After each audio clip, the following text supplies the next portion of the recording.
is the most of them. This is the one that you see the shadow in the back of the room. He's the one directing traffic. He is the one they're all afraid of.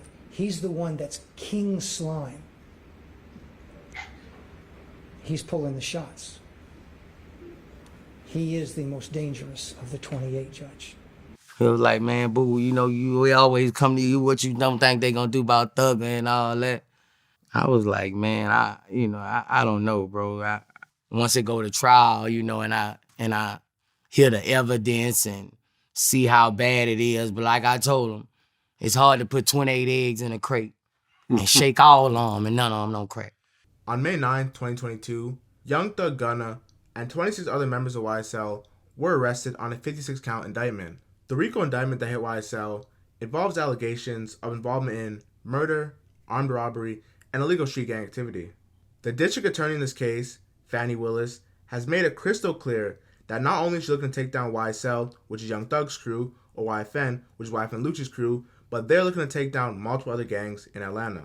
The most notorious involvement that Young Thug is being arrested on is the murder of Donathan Thomas, aka Peanut, a member of YFN Lucci's crew.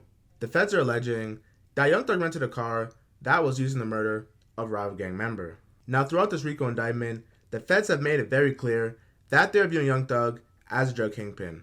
As we've seen that, they've made references about he's the one directing the traffic, he's the one calling the shots, and he's ultimately the King Slime.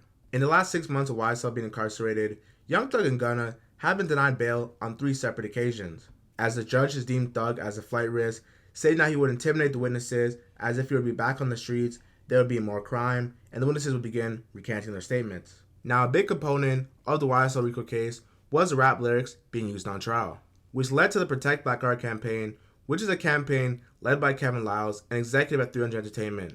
Now, 300 Entertainment is the label both Young Thug and Gunna are signed to, and Kevin Liles took the stand to defend them on a national stage. I've been in this music called hip hop for 38 years. And for the life of me, I don't understand why I have to testify the good that hip hop has done around the world. I've also started a company with Jeffrey called Young Stoner Life. And I remember what he said to me. We're not just starting a company, we're gonna change some lives. And that's what he's done. And he's definitely changed mine. The biggest issue for hip-hop fans, particularly fans of Young Thug, is the freedom of speech of Young Thug, which simply doesn't exist. The whole backbone of this trial was under the pretense that him and his crew were arrested for the lyrics in their song, and I felt very prejudiced. They brought up one of his old songs, Bad Boy, featuring Juice WRLD saying, I shot at his mommy, now they no longer mention me.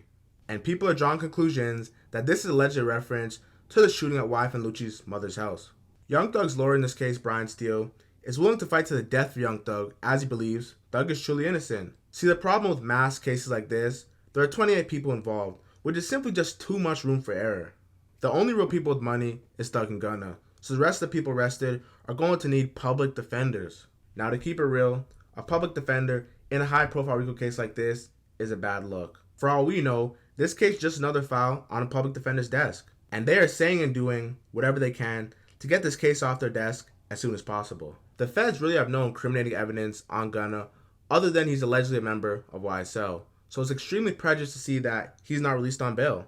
He's a multi-millionaire rapper with money to pay for a 24-hour security if needed, so there's really no true reason why he isn't let out.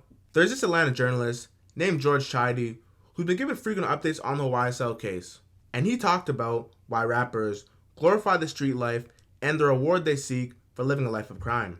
And he said, so all these guys are angling for contracts, like they want to get signed, like that's their ticket out. Can I get signed so I don't have to live in this crappy trap house on North Hairston and hit licks in order to pay the rent? Like, can I get signed? And every signal that the music industry is giving, well, you gotta be real. Like, you have to be authentic. You have to be street. You have to be real. Show me that you're real. Like, so they're doing crimes so that they can build a rep, so that they can tell people that they're rapping about real stuff, so they can end up on, Warner's label. Like, I really think this needs to stop. Something needs to happen there. Now, what he said about rappers is 100% accurate. They're looking for a meal ticket out.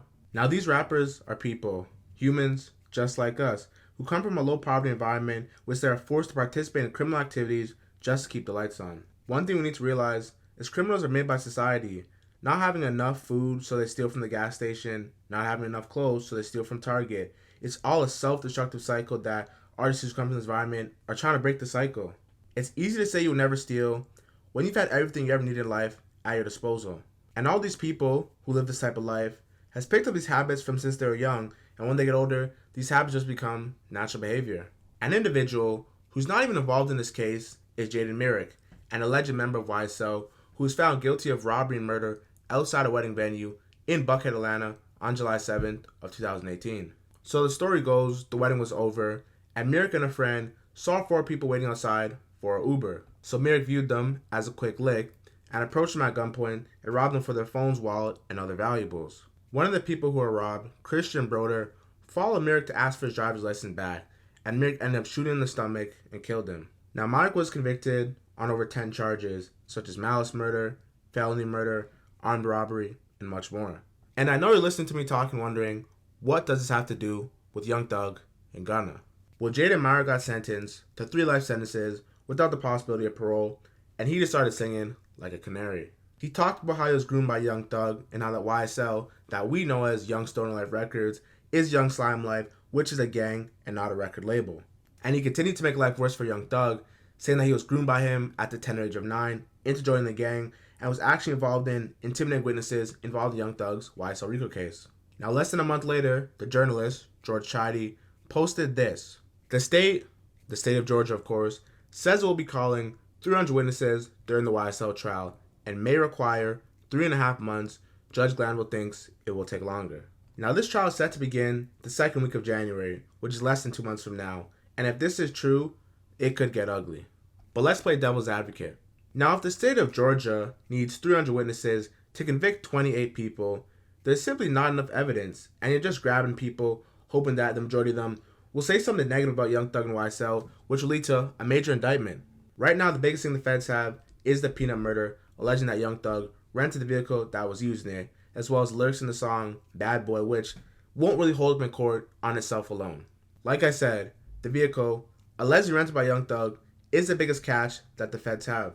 But recently a motion was sent by Young Thug's team to dismiss it, because the state of Georgia issued a fake subpoena to the Hertz car rental company to show who was in possession of the car during the time Peanut was murdered. So hypothetically, the feds' biggest factor was the Peanut murder, which they tried to connect to Thug. And they got this information through fraudulent credentials, the fake subpoena, so all the evidence that they plan on using, which they got through the subpoena, should be inadmissible. Now, I love Young Thug's music as an artist and the leader he is in his community. He opened many doors for people aspiring to be like him, coming from the same ghetto environment just like him, signing many artists to his label, and even paid Lil Baby a lot of money to leave the hood and start rapping. Now, we know Young Thug's defense team is composed of the best of lawyers, so my question today is, even with the best of lawyers, will Young Thug beat this case? Or does the state of Georgia have enough to send Young Thug away for good? If you're interested in more content like this, make sure to watch my Boy Jared playlist. Thank you for watching. Comment what you want to see next. Jared the Star. I'm gone.